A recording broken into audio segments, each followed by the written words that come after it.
जूता का माला, चप्पल का माला पहना करके बीच चौराहे पर खड़ा करना चाहिए, काले चूना लगा करके। ऐसे लोगों को जो महिलाओं का अपमान करे, मंगलसूत्र और सिंदूर जब है तो समझो कि एक प्लॉट रजिस्ट्री हो गया, और जब खाली है, न मंगलसूत्र है न माथे में सिंदूर है, तो जा करके रजिस्ट्री करा लो। ये कौन सा कि लाठीचार्ज हो रहे हैं। बीजेपी के लोग का भी कहना है कि हम जिस तरह आरजेडी के द्वारा हम लोगों पे लाठीचार्ज करवाया गया, तो इस पे आप क्या कहेंगे? देखिए, 13 तारीख को जो एजिटेशन भारतीय जनता पार्टी ने सड़कों पर दिखाया किया, वो एजिटेशन नहीं था, वो आंदोलन नहीं था, बल्कि लंठई था, लंपटई था, हुड़दंगाई था। हनुमान है जी, उनको लपेट करके सब भेजा गया है, वहाँ से लंका दहन करके भाजपा का लौट आएंगे फिर। नमस्कार, आप देख रहे हैं समृद्धि न्यूज चैनल में। होस्ट तिवारी इस वक्त बिहार की राजधानी पटना में है, और अभी जहां पे हम बैठे हैं आरजेडी कार्यालय हैं, और आरजेडी से प्रवक्ता शक्ति यादव जी हमारे साथ मौजूद है। और शक्ति यादव जी बेबाक बोलने के लिए जाने जाते हैं। कैसे हैं सर? बिल्कुल ठीक हूँ जी। सर, जहां अभी लगातार चर्चा का विषय बना हुआ है धीरेन्द्र शास्त्री के मामले को लेकर, बहुत लोग तमाम चीज़ें, तमाम महिलाएं बहुत सारी बातें कह रही है, इस पर आप क्या कहना चाहेंगे?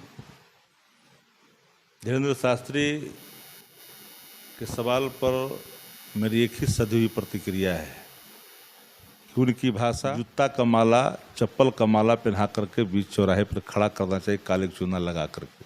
ऐसे लोगों को जो महिलाओं का अपमान करे, मंगलसूत्र और सिंदूर जब है तो समझो कि एक प्लॉट रजिस्ट्री हो गया, और जब खाली है, न मंगलसूत्र है न माथे में सिंदूर है, तो जा करके रजिस्ट्री करा लो। ये कौन सा है? कोई भी करा लो, क्या मतलब है? ये महिलाओं का अपमान है। इसलिए मैंने कहा कि ये लोग कथाकार नहीं है, कथावाचक नहीं है, धर्म के नाम पर एक कलंक है।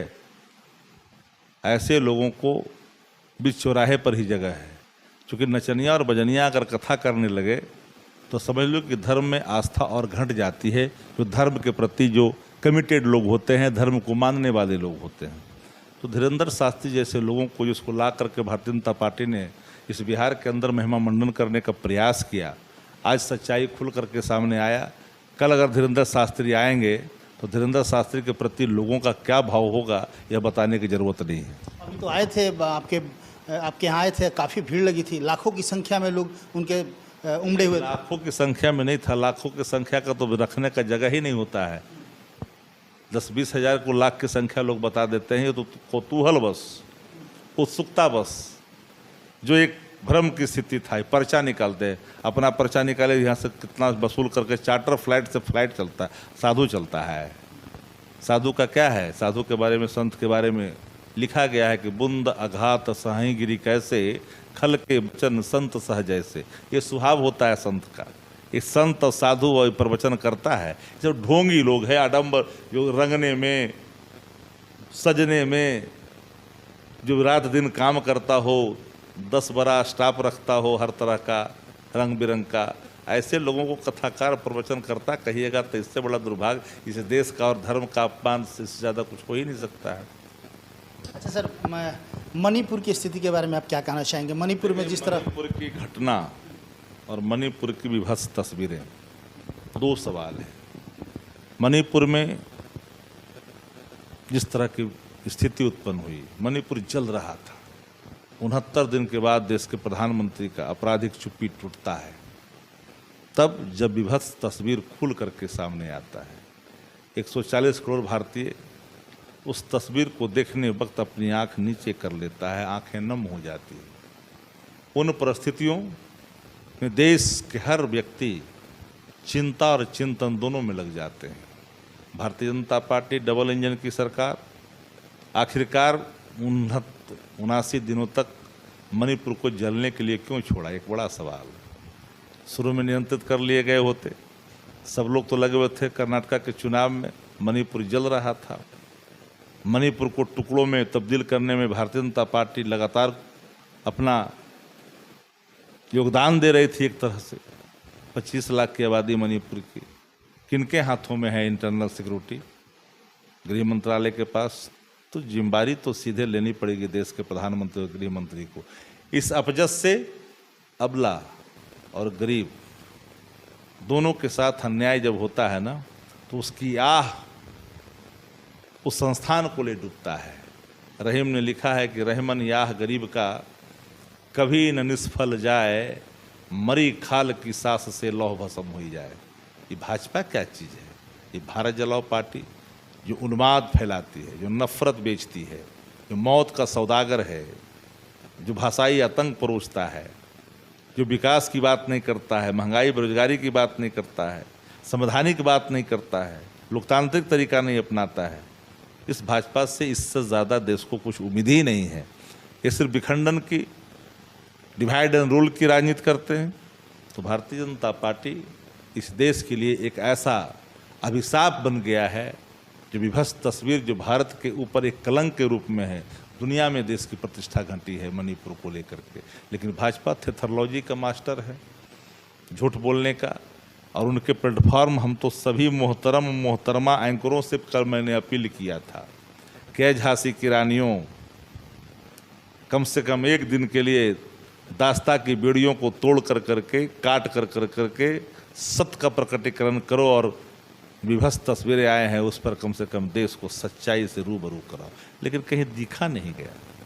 अच्छा सत्य सिंह जी, जानना चाहिए लोकतंत्र का चुनाव, लोकसभा का, इसमें आपको क्या लगता है लोकसभा में आरजेडी का कहाँ तक क्या रहेगा, क्या बताएंगे? पूरे देश में विपक्षी एकता के एक मजबूत बंधन स्थापित हो चुका है। तो आप जान लीजिए कि क्या होना है। भारतीय जनता पार्टी, जनता ने ठाना है, विपक्षियों ने माना है कि 2024 में भारतीय जनता पार्टी को देश से भगाना है। भाजपा मुक्त भारत की जो परिकल्पना 14 वाले 24 में नहीं आएंगे, जो स्थापित बिहार ने किया, क्योंकि बिहार लोकतंत्र की जननी है, लक्ष्मी गणराज यहाँ का एक सबसे उदाहरण है। मान के चले कि भाजपा अब कहाँ, फिर मुरली बेल तर दोबारा इतना भुगत रही है जनता, फिर कहाँ। भाजपा तो कह रही कि उनका कोई चेहरा ही नहीं है, और किसके चेहरे पे चुनाव लड़ेंगे? चेहरा खोज रहे हैं। 77 में कोई चेहरा था क्या? मोरारजी भाई देसाई देश के प्रधानमंत्री बने कि नहीं? 89 में कोई था क्या? बीपी सिंह देश के प्रधानमंत्री बने कि नहीं बने? 2004 में कोई था क्या? मनमोहन सिंह प्रधानमंत्री बने कि नहीं 10 साल तक? एक अच्छा शासन दिया कि नहीं दिया? जब फालतू की बात को उनका चेहरा, उनके यहाँ मोदी हैं जो अलगाववाद के प्रतीक हैं, नफरत के प्रतीक हैं, विखंडन के प्रतीक हैं, संस्थागत भ्रष्टाचार के प्रतीक हैं। एक तरफ विपक्ष है जो शादी का, सौहार्द का, मिल्लत का, भाईचारा का, महंगाई उन्मूलन का, बेरोजगारी उन्मूलन का, वो अपने नीतियों को लेकर क्या कहीं चल रहा है। तो कहाँ टिकना है? मुद्दा बना मोदी, तो मोदी कहाँ से टिकेंगे मुद्दा के सामने? अच्छा, बिहार में आप लोग की सरकार है और कहीं ना कहीं शिक्षकों के ऊपर जिस तरह का देखा जा रहा है कि लाठीचार्ज हो रहे हैं, बीजेपी के लोग का भी कहना है कि हम जिस तरह आरजेडी के द्वारा हम लोगों पे लाठीचार्ज करवाया गया, तो इस पे आप क्या कहेंगे? देखिए, 13 तारीख को जो एजिटेशन भारतीय जनता पार्टी ने सड़कों पर दिखाया किया, वो एजिटेशन नहीं था, वो आंदोलन नहीं था, बल्कि लंठई था, लंपटई था, हुड़दंगाई था। पुलिस को जबरन धक्का देना, डंडा से प्रहार करना, मिर्ची की गोलियां चेहरे पर बिगना, ये उनका उदंडपन था, जिसको नियंत्रित करने के लिए राष्ट्र में बल प्रयोग करना पड़ा। तो ये आप मान कर चलिए कि जो मौतें भी हुई थी, वो मौत स्वाभाविक थी, प्राकृतिक थी, जिसका खुलासा भी किया उनके शागिर्दों ने, अब मेडिकल रिपोर्ट ने भी। तो भाजपा तो स्वाभाविक मौत पर ही राजनीति करती है। तो देश भर में जितना अस्पतालों में स्वाभाविक और प्राकृतिक मौत होती है, सब पर जाके घड़ियाले आंसू बहाए जाके भाजपा तो मुद्दा भी नहीं काम करती है। अच्छा, सम्राट चौधरी कह रहे हैं कि अब की बार मुख्यमंत्री, सम्राट चौधरी का नोटिस मत न लीजिए, वो तो पोसुआ हनुमान है जी, उनको लपेट करके सब भेजा गया है, वहाँ से लंका दहन करके भाजपा का लौट आएंगे फिर। चलिए, तो ये थे शक्ति यादव और आरजेडी के प्रवक्ता हैं, और इन्होंने तमाम तथ्यों पर प्रकाश डाला, चाहे वो मणिपुर की घटना हो या फिर लोकसभा के चुनाव को लेकर तमाम तथ्यों पर इन्होंने प्रकाश डाला। इसी तरह लगातार खबरों को दिखाते रहेंगे। कैमरा पर्सन राजू के साथ मैं अशोक तिवारी।